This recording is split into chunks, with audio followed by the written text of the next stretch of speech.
Flash. My name's Anthony McQuiggan. I'm here to give a talk about Galleywood water as part of the 2020 Galleywood Festival. The talk was first given in October 2019 to the Chelmsford Industrial Society and draws on numerous sources, including significantly the Essex Record Office. If anybody's got any questions or would like any more information, please get in contact with me after the presentation, and I'd be happy to answer any questions. Well, let's get started and talk a little bit about water. And most of us know that the Earth is covered, pretty well 71% of the Earth covered in water, and it's the only planet known to have water in all three phases, as a solid and a liquid and a gas. But significantly, water never disappears. It's perfectly recycled by nature, from the oceans up into the clouds, to the rain, to the rivers, and deposited back into the seas again. So what have humans been doing with water? Well, we know from as early as 2000 BC that the Greeks and the Indians were boiling water and filtering water through sand, and the Egyptians by 1500 BC were using alum to take out some of the contaminants.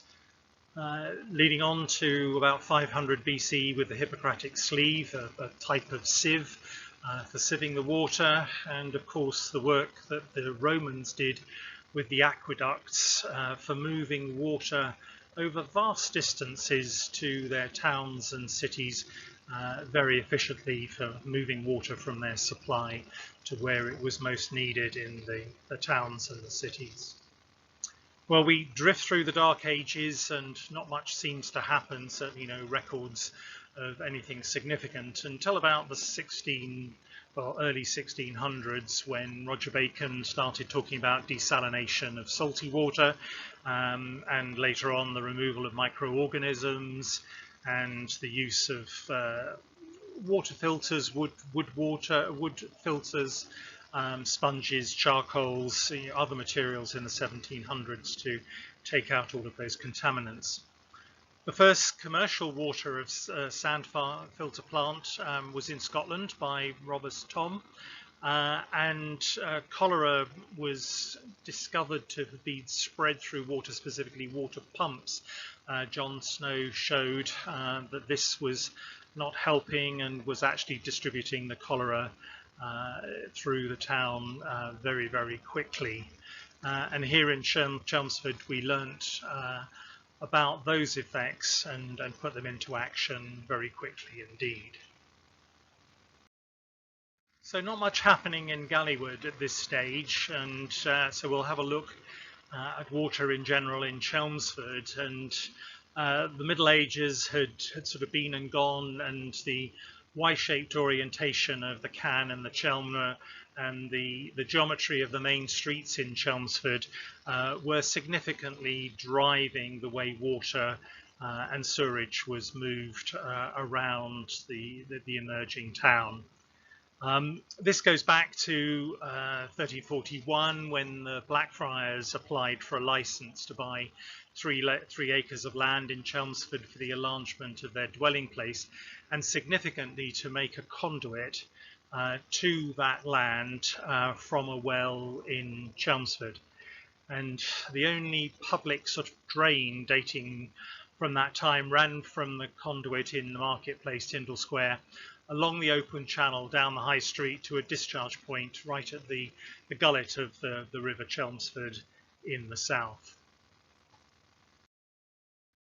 So here in Galleywood, we got most of our water from wells and pumps, and perhaps a little bit from storage in barrels, and drawing water from the rivers and streams.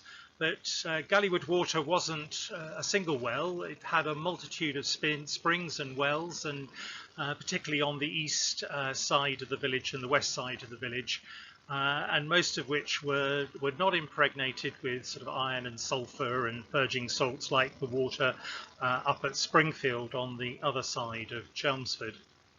Well, up until the Water Act in 1878, when it became the responsibility of the parish to provide water for residents, everybody else had their own pump or made their own arrangements.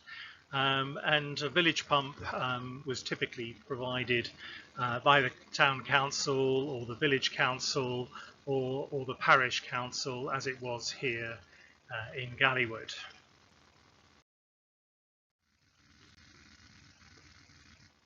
So if we look at the geology of Chelmsford and Galleywood, and particularly the river bed that forms the Blackwater and the Chelmer channels, we'll zoom down to the bottom left where we've got Galleywood bounded in green, and overlay some of the wells. So zoom right into that and you can see the distribution of some of the wells leading up to the 1950s. These are drawn from a number of maps and things from the 1700s, but you can see in the center there a large brown lump of clay and gravel stratified layers, and then the more consolidated white area which was deposited in the Ice Age. That tends to be harder material, but you can see this large lump of clay underneath the surface was holding the water and driving where the pumps were distributed around the village and where the springs were. So particularly down Well Lane in the centre there, right on the edge of that clay boundary underneath the surface and the clay boundary collecting the water, and it was relatively easy in Galleywood to drop a well and or drop a pump, and you only had to go down a few meters in order to find water.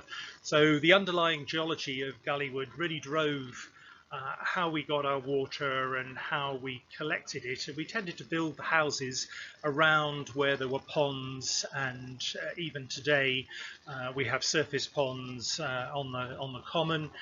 This is where the clay layer is fairly high, and typically underneath that there's a gravel layer followed by a clay layer underneath, and the water just percolated down or sat on the surface. And there used to be a pond behind the Eagle pub that was used to water horses of people going between Billericay and Chelmsford, and maybe some of the cattle that were being driven to market. And that's a result of a surface layer of clay that is very close to the surface, close enough for a small pond to naturally arrive, or to be encouraged by the locals who dug down to that clay layer that would hold the water. So Galleywood had a number of private pumps, but also public pumps, and this one, a Piper's Tithe, photograph taken in 1925 with Christine Wyborough's relatives in the photo. But we had a wooden pump here on the Tye in Galleywood, and one of a number of public pumps in Galleywood, but mostly we had private wells or private pumps until as late as the 1950s. In fact, there are some gardens that still have the pump and working pumps even now in 2020. Although early pumps had a wooden frame, later pumps were made from cast iron, and two notable iron foundries, iron works in Chelmsford, Coleman's and Morton's and Richmond and Son Engineers. There's a nice example of a Coleman pump in Newport, and the only pump that anybody can find of Richmond and Sons is in Southminster, and you can go along and look at it there. English Heritage have listed it. A lot of the other pumps that I've found are in Galleywood and around Chelmsford. They're made by manufacturers outside of Chelmsford, so I've yet to find one of these two companies in Chelmsford. If anybody's got any photographs of pumps and would like to send them in, I have a passion for collecting photographs of pumps, particularly if they're a Coleman and Morton or Richmond and Son pump, and I'd love to get some examples of those in gardens in Galleywood or Chelmsford. So that's enough of pumps in Galleywood and Chelmsford, and let's go back to those early days in Chelmsford, where we did have a watercourse from Sturges Well and a conduit, a pipeline across town from there, from Sturges Well to the top of the high street, and by 1669, remember the monks had put this in the 1350s and had obviously been maintained, but by 1669 this had been allowed to be obstructed, and there was a sewer down the centre of town where the outfall from the supply pipeline went, and so this went to court, and people were asked to get together and to fix this as a piece of public infrastructure and an early example of public infrastructure in Chelmsford.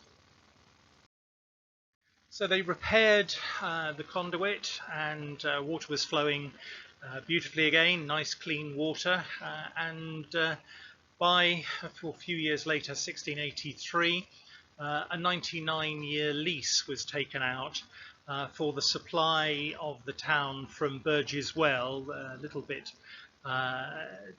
slight change of name there, and this was for the free liberty, the ingress and regress on parts of land called vintners that had already been dug and shall be dug forever for the conveyance of water in trunks, pipes and brickwork from the Burgess Well to the conduit head in the public street of Chelmsford. So this was making sure that they had rights for the pipeline to take the water from the spring and the well and supply it to the top of what is now the High Street.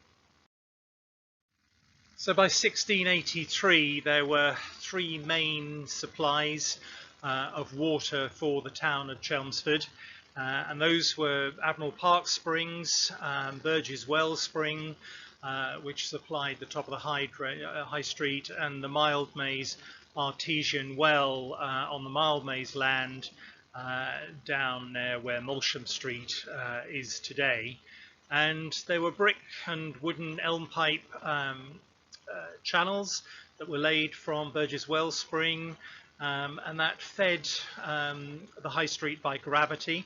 It had a drop of 2.1 metres, still does.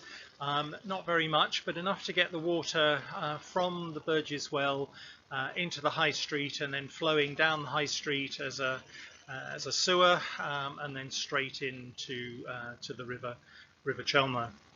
Remember that some of this infrastructure had been put in place by the Blackfriars in 1341, 300 years earlier, and had been maintained over time. And a lot of this on very simple wood pipes made from elm and other very simple materials. These wooden pipelines were sometimes very sophisticated, with steel or copper banding to hold them together. They were made by boring a tree trunk, typically an elm, nice and waterproof, and they were buried. Unfortunately, I couldn't find a photograph of old wooden pipes in Chelmsford. This photograph, I understand, is from Southend, and the other photographs come from a museum of plumbing, and shows some of the iron and woodworks and the joints made by wood between two pipelines, where you've got a thinner piece of wood that's been turned down to act as a bridging piece, and these were secured in place and grouted to stop the water flowing out of them. So the water flowed down from what's now Tyndall Square, where the original pump was, the original fountain was, and a small storage tank, and you can see the blue line overlaid there on an engraving from 1762, but obviously the sewer was there a much earlier period. Notice the Black Boy Inn there on the left-hand side, right-hand side of the picture. We'll come back to that later on. All the soldiers there parading in the high street, and the gentlemen and the ladies looking on from windows and on the street. So a lovely engraving from 1762 in the Records Office. So time marched on, and a public conduit trust was established, and the church and Sir William Mildmay heavily involved in that, and providing proceeds towards the repairing and cleansing of the pipes for conveying of water from Burgess Well to the conduit in Market Place, and such other works as might be necessary for supplying the town with clean and clear, wholesome water. So establishing now the proper supply, the infrastructure, the money to make water clean, everybody realizing that this was an important part of life in the growing Chelmsford, and making sure that we had sufficient clean water to run businesses there. So by this time, public money was going into this. People were being asked to contribute even a few pence into the box that was placed at the conduit, and people put a small amount of money in whenever they collected water, and money was collected from traders in the market and traders down the high street in Chelmsford. But it's now 1782, 99 years after that earlier lease. And oh dear, they're back in court again. Mr. Wallinger of Hare Hall in Romford, who owned land in Chelmsford, asked for immediate satisfaction for the pipes to the conduit passing under his land, which he had acquired. The original grant of 99 years to Mr. Knightsbridge having expired, and he was tempted to think himself justified in cutting of those pipes unless he could get some compensation from the town. So it all went to court, and the inhabitants stated their right to the watercourse from Burgess Well to the conduit, and they won. So land was secured, and access to the land for maintenance was secured, and no doubt Mr. Wallinger was duly satisfied with the amount of money that he was paid from the funds that were then available. By 1789, the town was expanding rapidly, and planning was proceeding as it always does, and new arrangements were sought to convey the water to the new streets from the conduit, the old supply having been off a building was having been closed, really, I guess, as a result of building Shire Hall, and this was mucking up the arrangements for the distribution of water. And Shire Hall was a very important building, so plans were made grand plans were made to distribute water across the town. In 1790, as part of those plans, a new conduit, a public conduit, was built, and this was erected in Market Square to replace the earlier arrangements, which were probably not much more than a small storage facility, tank, and that you could dip your bucket into. This new edifice was adorned with a naiad on top, and water was made to sprout from dolphins' mouths at the feet of the elegant naiad. You just see the dolphins there underneath the statue. And this whole statue was actually up in the air by probably a metre and a half, so that you could place your bucket underneath the a dolphin and collect your water. But this conduit was replaced by another in 1814, and alas, the Naiad was lost for quite a long period of time, which is a story in itself. So pipes were laid from Market Square, Tyndall Square as it now is, to what's now New Street, and along the road to the courts and where the present police station is behind the church, so that water could be distributed from the conduit and sent out to shops for sale by water carriers. So here is an engraving in 1795, a painting rather, of a water carrier selling water from the Chelmsford conduit. So here was the Naiad, roughly where the statue of Lord Tyndall is now, opposite Shire Hall, and you can just see the plinth on which the Naiad had been placed, and the dolphins could then issue their water, and you could get underneath and put your bucket in, and the overflow water then flowed down the high street. And here's the water carrier with his yoke and 2 buckets, having collected his water from the fountain, say this painting in 1795. So by 1814, the original Naiad had been replaced with a new dome stone, 6 circular Doric columns and triglyphs up on the top area. And this didn't last too long, because by 1852 it was moved down the high street to the junction with Springfield Road, which is where the present city sign is now placed on a tall column. So 1814, the Naiad had been removed and had been lost. So there's a photograph of the new conduit placed in its new location in 1814, to be moved in 1852. And notice also the Black Boy Inn that's now been replaced by Barnard's Decorators shop on the right hand side there of the junction at the bottom end of the high street. This new conduit was erected in 1814, and the parish council, which was aided by subscription of £100 by Robert Greenwood, who was a merchant, a very big merchant in the city, or in the town as it was then. And on one side of the conduit, the pillared conduit, is a small plaque that says "Rebuilt here by the parish council in AD 1852.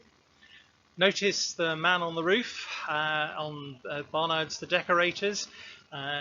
Health and safety not being what it is now in 1852, it was we're no longer able to see instances of men standing on chimneys like that today. And note also the horses and carts and lack of motorised vehicles in the street, and Shire Hall resplendent at the far end. And here's a colorized view from about the same period, showing the same view, again with horses and carts. So up until the late 1700s, water was really consumed directly from the pump or from the conduit, from its supply, and there was absolutely no treatment, and there were no sewage treatment plants as we have today, and the sewage was just allowed to flow into the nearest stream. That was true here in Galleywood, with the streams without a huge amount of flow. Most of the sewage treatment was done in buried pits, and sometimes communal pits or ditches, and no real sewage works. But this was beginning to become a problem as the population increased, and this sketch of Isabella Hazard, a very famous death in 1831 attributed to bad water, was the beginning of an enlightenment about the quality of water that we were drinking.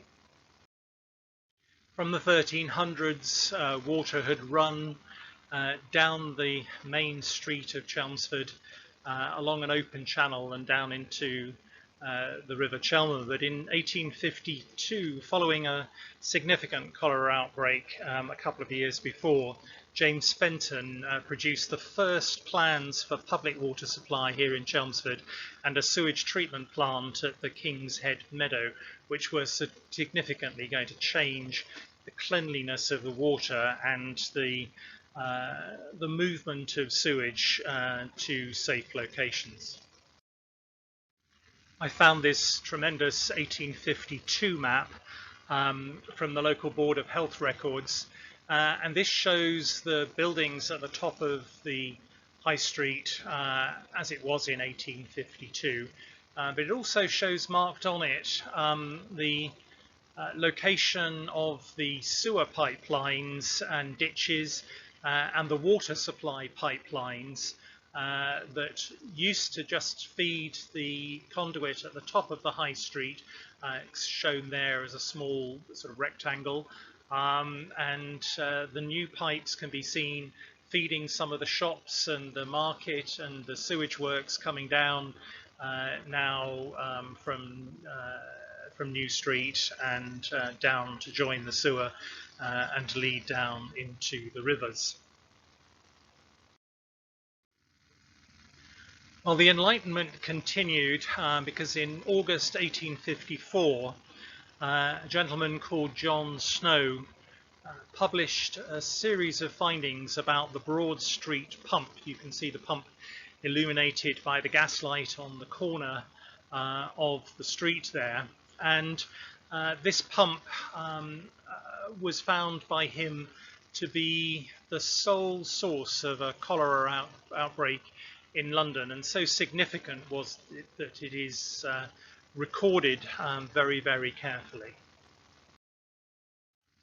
There's now a blue plaque on the wall of that building where the gaslight was to show the position of that pump and to really memorialize the epidemiology that he put forward from his scientific research to the deaths in the water pump. This is a map showing in black where the instances of cholera were identified, and right in the center of that map is the pump. So significant were the findings and the realization amongst the water engineers and the town elders and people on the health authorities that even today this data is used in training sessions at universities and in water authorities, and some examples showing, plotted on a modern map of the same results that he took in 1854, and how significant those were in showing that the pump was the source of cholera, and in fact it was contamination from a sewer on that street directly into the water source underneath the pump, and that was driving the spread of cholera. All of the people in those surrounding streets were going to that pump to collect their water,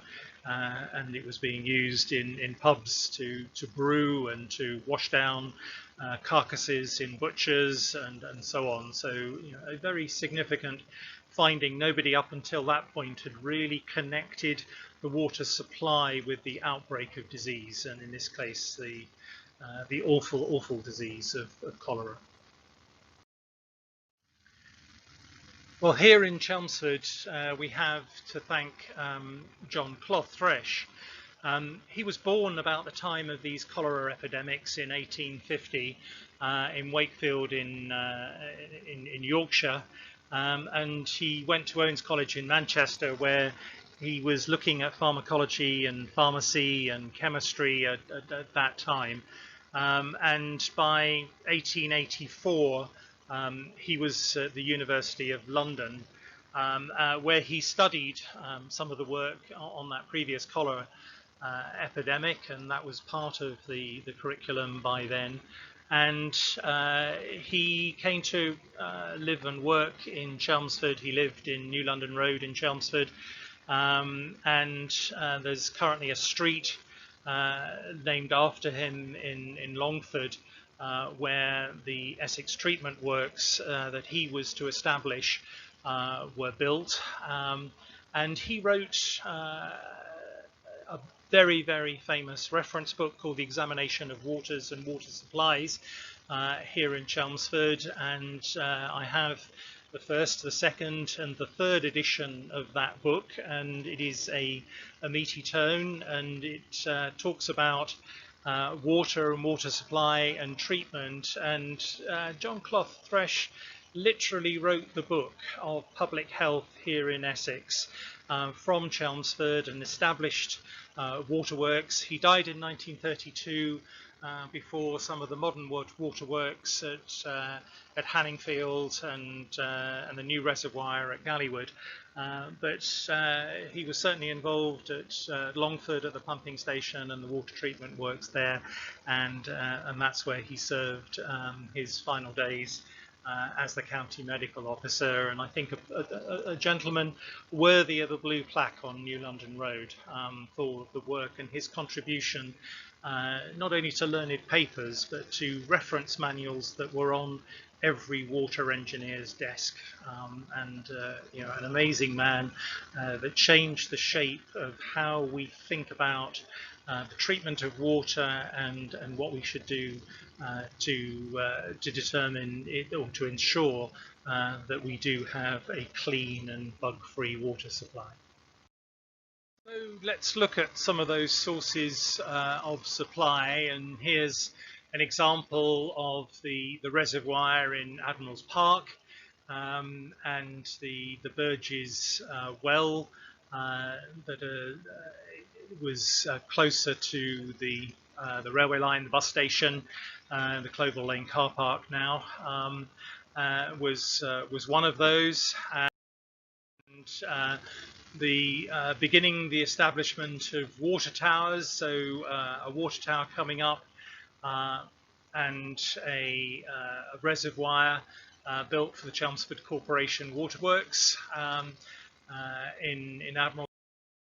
And there's a photograph of that tower, nearly 800 cubic meters of water, and water was pumped up from the spring, and later a borehole was dug down into a lower layer of the church, and water pumped up in higher volumes into this. This photograph taken in around 1905 is the guess on the age of this photograph.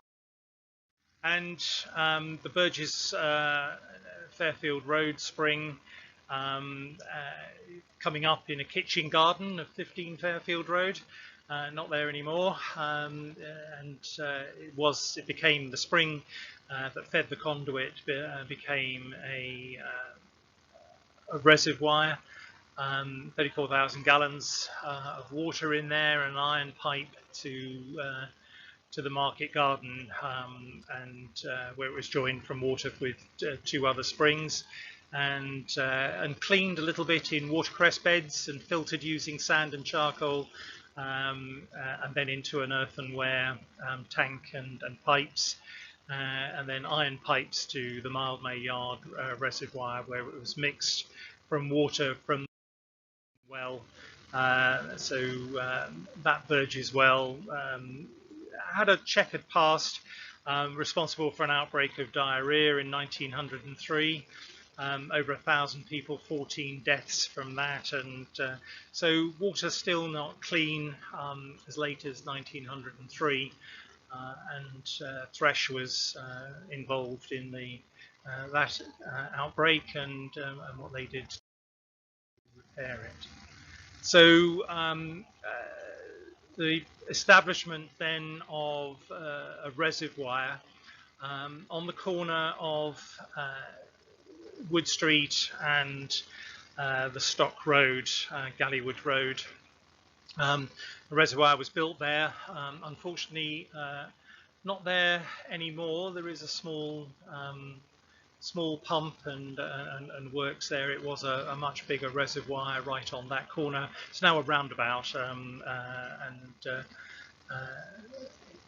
water from there was then fed by gravity back down towards Molsham Street and this side of the river. So there was sufficient water to pump it round, and the establishments of the first waterworks and gauges to record and mark the depth of and the quantity of water that was required.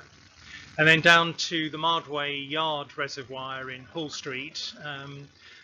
This was a covered reservoir and had brick and a galvanized iron roof that held 120,000 gallons of water, and the artesian well sunk 173 meters initially, and then down to a depth of 200 odd meters below 27 meters down below ground level. So quite a waterworks and distribution via Wood Street. So that reservoir, now covered over by houses, was right next to the original Marconi Company, originally a silk works, which used some of the water there. And also that building was later to become the offices of the Essex Water Company, right adjacent to the covered reservoir. So by 1901, the Great Baddow Spring was tapped, and a tower built here and a reservoir tank, elevated tank reservoir with a borehole was sunk, and this fed part of what's now Great Baddow, and also pumped across the river to feed developments off the London Road to Colchester and through the city. So significant expansion of water and where it was fed from by the early 1900s. So here's the location of the Great Baddow water tower and the reservoir at the end of Beehive Lane as it emerges into Great Baddow, and by what was the Beehive pub just across the road there, and a great photograph. Thankful to David Williams for that, and David's a member of the Chartered Institute of Water and Environmental Managers, works for for Essex Water until he retired. There are numerous examples of testimony to the water in and around Chelmsford at this time. This is a lovely one from 1910 describing Mrs. Hollingsworth of Springfield, who was confined to bed with extreme debility, and she was advised by Dr. Menish of Chelmsford to discover the spring, to drink the waters from the spring, and she did so and was soon completely cured. So there's an example of testimony to the curative powers of some of the water in Chelmsford. This one contained iron and sulphur and a little nitrium and calcarium and purging salt, and it seems to have had some laxative powers as well. So interesting little snippets in the records about the state of water in Chelmsford. Chelmsford's a growing town, and by 1912 Admiral's Park was supplying 260 cubic metres and 400 cubic metres of water to the town from its deep well, and public toilets were being built next to the tower, so they had ample supply of water to flush into the sewers, and they tended to be at the top of the slope, so the water was then used to flush through the sewage pipe and keep everything moving along. But by now they were taking probably as much water as they could from the deep wells and the boreholes across the town, and people began to look towards the river as a source of further supply, further volumes required as the town expanded rapidly after the First World War. And unfortunately the quality of the water in the river varied enormously, and it was both bacteriologically and chemically polluted by all sorts of things as it came through the city, not least of which was the industrial and environmental pollution, lots of tanneries and breweries as it came through the town. So by 1923, no doubt advised by Mr. Thresh at Public Health, the Chelmsford Corporation obtained powers to abstract water from the River Chelmsford above the Brookend sewage works, and the resultant treatment works was built at Sandford Mill, starting its operation in 1930. We'll come a little bit more about Sandford Mill shortly, but they were opening with over 5 million gallons of water a day. Previously, they had been extracting 200 or 300 cubic meters, and now over 5 million gallons. That's 32,000 cubic meters of water. And they also built a excess line softening plant and a purification plant, as had been built and was being built at Langford towards Malden. So Sandford Mill, prior to 1923, was just a mill and some lock gates, as you can see across the river, and you can also see the cut at Sandford Lock that was cut by the Blackwater Canal, joining Chelmsford to the sea at Malden. So the waterworks were built, and you can just see in the background some of the treatment tanks that were there, but essentially no diversion of the waterway except for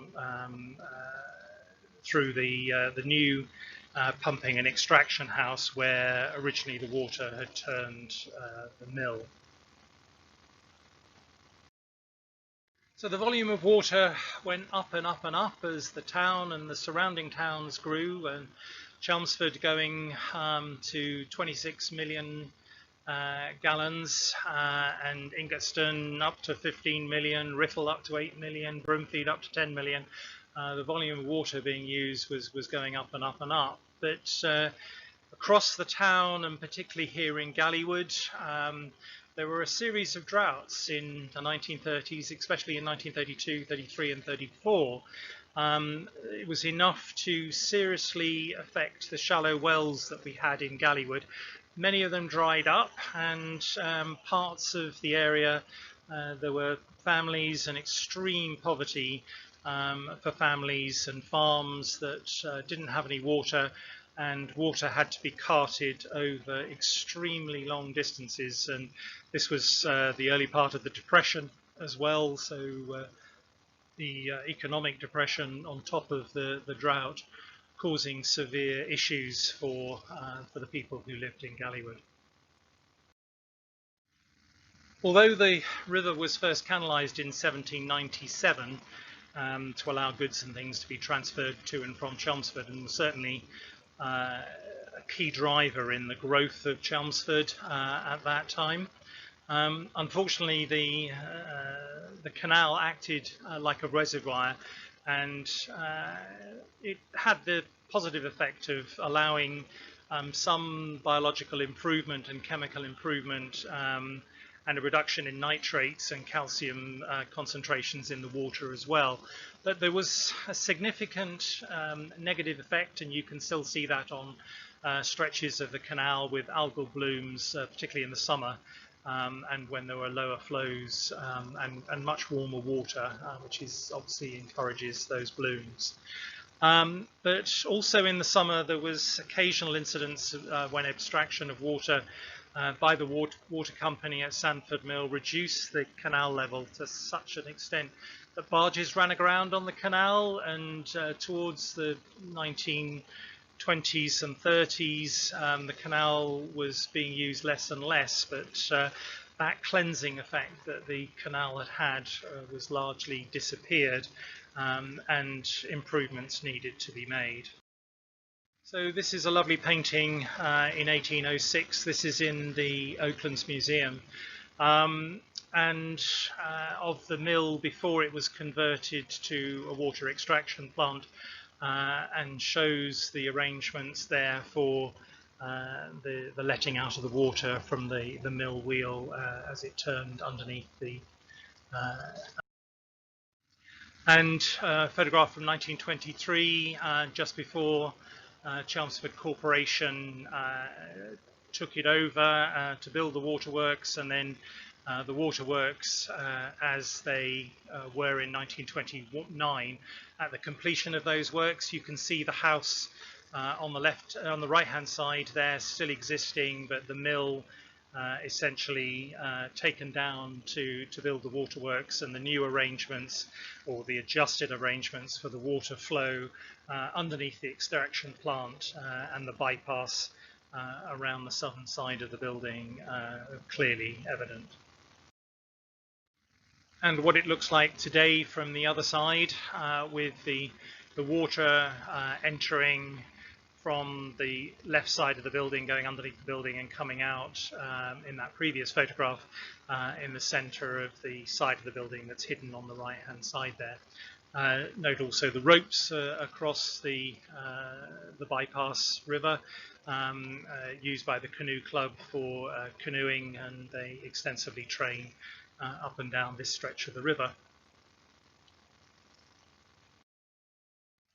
So a 1929 photo of the finished treatment works when it opened.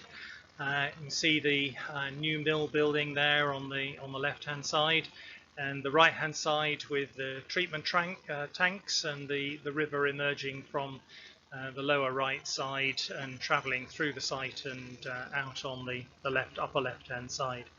So a lot of extraction going on. Just after it opened, it was doing 23,000 cubic meters of water, and a little bit of treatment of line softening and purification, and that was in the white building in the lower right, and that was the treatment works. Took water from the settling tanks and things before being pumped from Sandford. So a view of the interior of the mill, of the pumping station. It shows three of the big pumping engines that were installed later in the life of the mill, and you can also see the big water pipes on the right hand side of the room up in the air there, carrying water to various destinations, and the far end wall that carried all the white meters that were measuring the levels and the pumping volumes and the total pumping volumes of water that had been extracted and sent off to other reservoirs. The little colour picture in the top right hand corner is that room today from the opposite corner, and you can see there the Marconi hut, famous for the broadcasting in 1922, first broadcast from Chelmsford in a field in Writtle, and that hut moved from there and now in the Sandford Museum, part of Chelmsford Museums, and which houses part of the Marconi collection. Of course, the 100th anniversary of those first broadcasts in 1922, in 2 years' time. Another view of the settling tanks and the river towards the bottom right, showing the sluice gates for the overflow of the river and allowing them to keep the level high so that they could feed those settling tanks before the water was sent into the treatment works before being pumped off into the reservoirs. So the building of the 1929 and opening in 1929 of the waterworks at Sandon just got there in time to help with the sources of spring water drying up in the 1930s, where carts had to be used to distribute supplies. And supplies had to be brought in those times from neighbouring water companies, and particularly from Langham-Layer sources in the later 1930s. So with the pumping station sorted out and pumping water up to the Wood Street reservoir to feed the whole of Chelmsford town, the attention turned in 1931 to providing more storage, and this was sort of not quite in anticipation of the water drying up, but certainly there had been drought years before, and there were shortly after this initial planning period. So they planned to build a reservoir shown in green or pink on the map. This would have been a reservoir next to St Michael's Church, or down in what are called the transfer fields, exchange fields, which were exchanged when the A12 was built. But in 1931 these fields were available, and there was a bit of a hoo-ha, and in determining the site. These were the two sites in the original 1931 planning application, and there was a public meeting on the 24th of March in 1931. And as is the tradition in Galleywood, when we don't like something, we tell the world about it. So we had a public meeting, and we didn't like the fact that they were going to impose an enclosure order on land on the common, and the public were pretty vociferous in saying no to acquiring these 3 acres, and in fact land where the current reservoir was later chosen, and that's where the reservoir was going to be built. So well done, Galleywood, making your voice heard and protecting the common once again. So having established where the reservoir was going to get built, that had to be designed and plans drawn up and land acquired for that. So in 1940 the conduit was removed from Chelmsford High Street.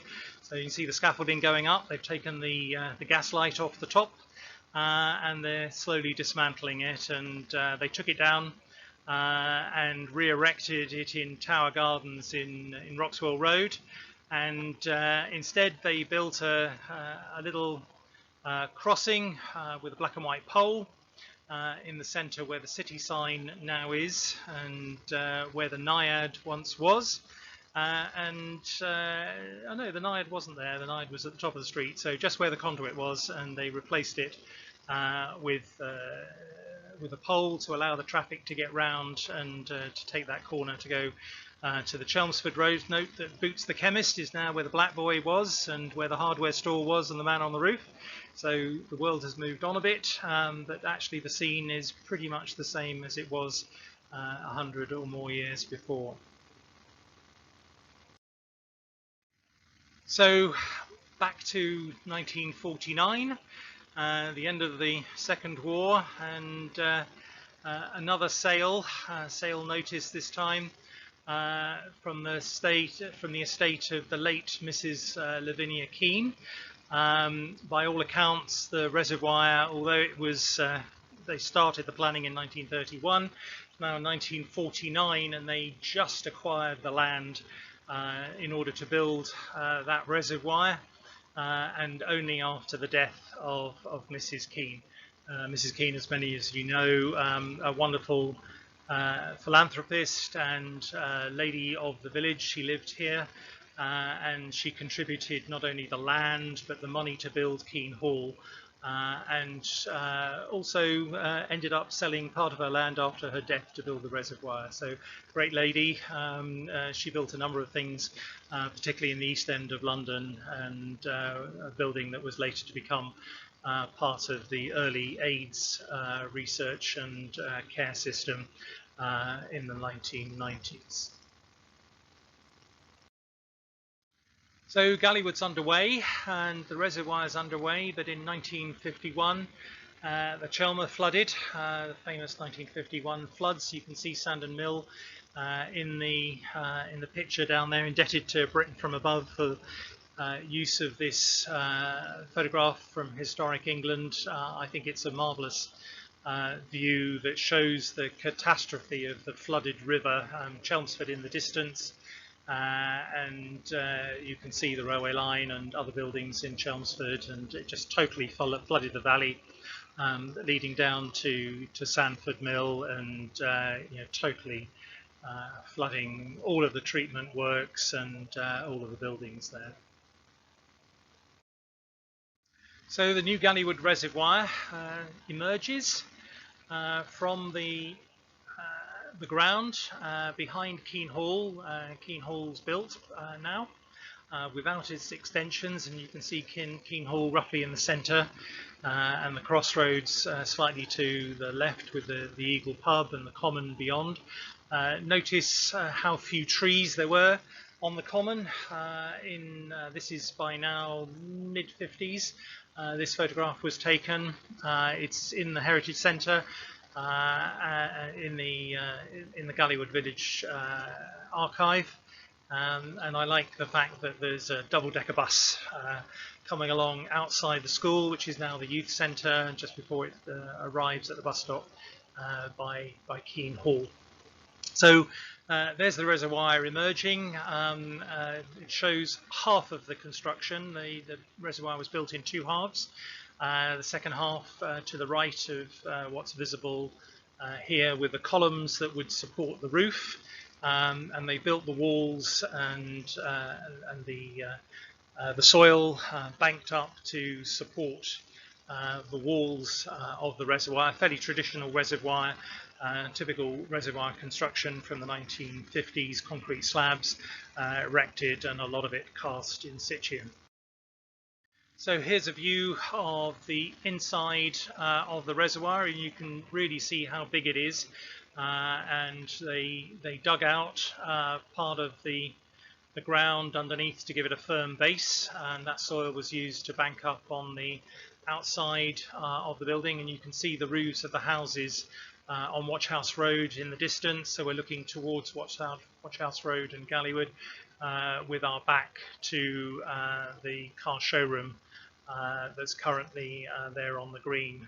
So this was showing some of the reinforcing and the bases of all the pillars that were to hold the roof up, and on-site cement mixing with cement and soil and stones and the hardcore to cast the concrete in place, with the floor and walls which were all steel reinforced.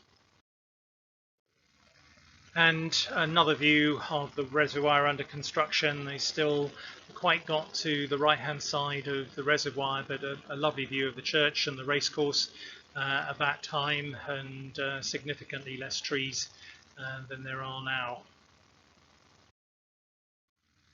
A view from the northwest, again with the church visible and the Eagle Crossroads racecourse clearly visible, and the winding road, Margaretting Road, wandering off across a largely treeless common to get to Margaretting. So by the 1950s, the main treatment plant was expanded, and new gardens, and you can see some of the facilities there, all looking rather splendid. Photograph in colour in the bottom corner, taken a couple of years ago, shows it largely unchanged from the original build, and the extension in 1950 to provide additional capacity and additional treatment. So I'm thankful to all the people in urban exploration who, shall we say, got access to the site a few years ago and took this wonderful series of photographs of the inside of the treatment works as it was, say, only 3 or 4 years ago, The plant had been closed up when they opened the new treatment works further downriver, but you can see the sort of Art Deco style and the gauges and all of the hoppers and pumps in the facility. So some of those gauges moved into the museum to show flow and volume of water in different parts of the treatment works, but you can see those in the museum on open days at Sanford Mill. This is upstairs looking down into some of the tanks, and you can see that set of console in the center there with the steps going down to the right of it. You can't quite see that, but this is the tops of the open tanks where the chemicals were fed in. Another artistic view of the Art Deco interior. Alas, probably we'll never see this building open to the public again, such are the health and safety restrictions and chemicals that are inside this building. They even got access to the roof and the treatment laboratory, and you can see some of the Kent chart recorders still with paper in from the day that everything was shut down. And here's an example of the Galleywood meters. You can see a silver sign up in the top right hand corner of the image, the Galleywood service reservoir. That was the flow of the pump from the Sanford works up into the new reservoir at Galleywood, and I calculated bottom left hand corner that some 2.3 million cubic meters of water was pumped to Galleywood from the pumping station at Sandon Mill before Sandon Mill was shut down. And you can see the level meter in the bottom center there. It stuck at 5, and so obviously that was the last time the meter was put into use, and how much water was in the reservoir before they switched the supply, which we'll come on to in a moment. So the Galleywood reservoir pump is still there on the wall in Sanford Mill, and shows the electronic level as opposed to the hydraulic level from the new reservoir at Galleywood. And Sanford Mill really started running down in the 1970s. By about 1984, Sanford stopped pumping to Galleywood, and the Galleywood reservoir was then got its water supply from Hanningfield Reservoir. So the water used to flow from the north at Sandon Mill up through Wood Street and up to Galleywood, and now it comes down from the south from the Hanningfield Reservoir over the top of the hill by Temple Farm and then into the Hanningfield Reservoir. And that pipeline established and flowing by 1982-83 and completely operational by 1984. So Sanford Mill and the initial reservoir at Wood Street and then the reservoir at Galleywood served the town of Chelmsford very well.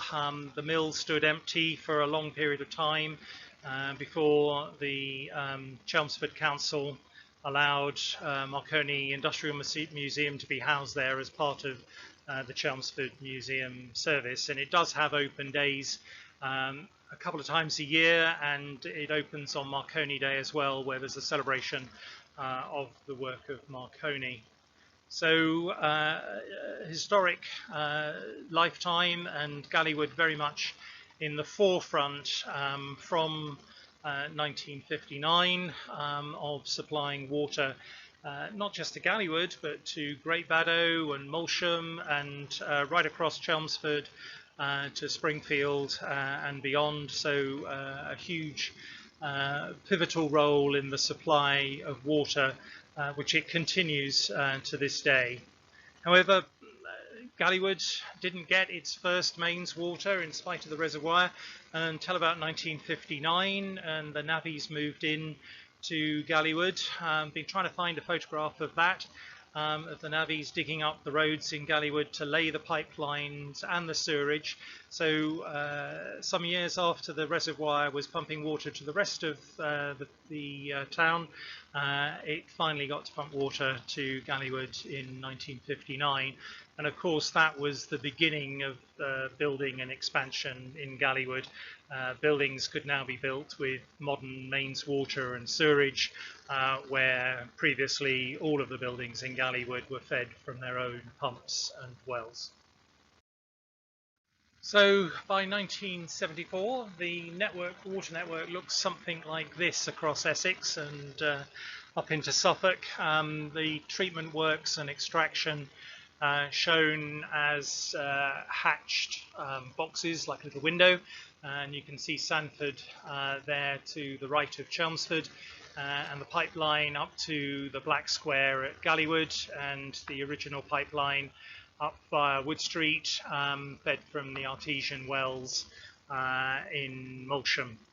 So Galleywood's original supply was cut off, and the new supply from the south from the water treatment works at Hanningfield Reservoir and Hanningfield fed from the extraction point near Malden and on the river there.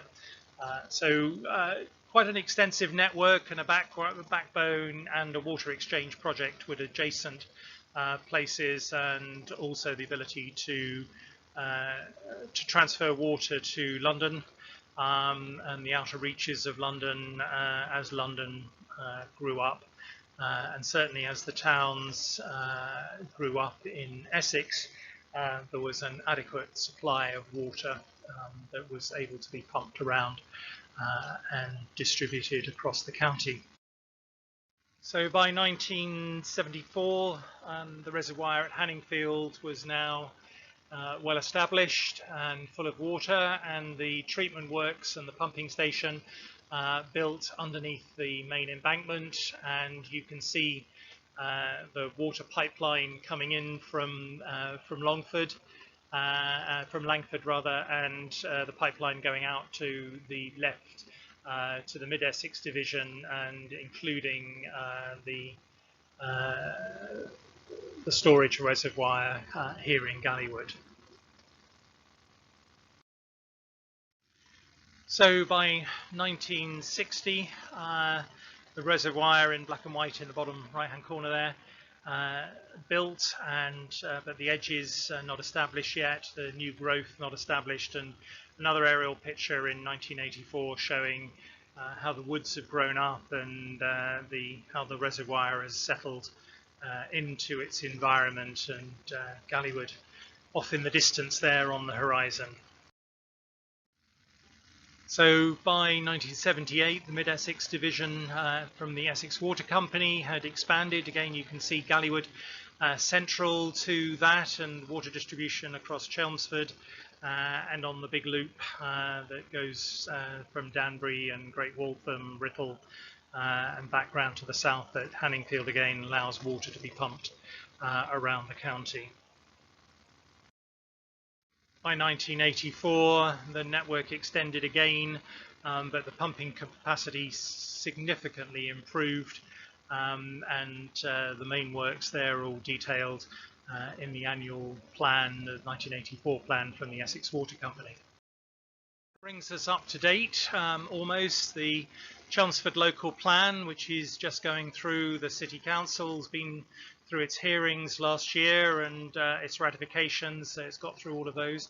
That has big sections on the new water recycling centres, the WRCs, and this diagram shows the sources of water across the Chelmsford Borough Council, Chelmsford City Council area, with those water recycling centres shown that will be expanded as part of the Chelmsford local plan. So things very much still moving on, and water still a very important part of the rebuilding and the growth of our city.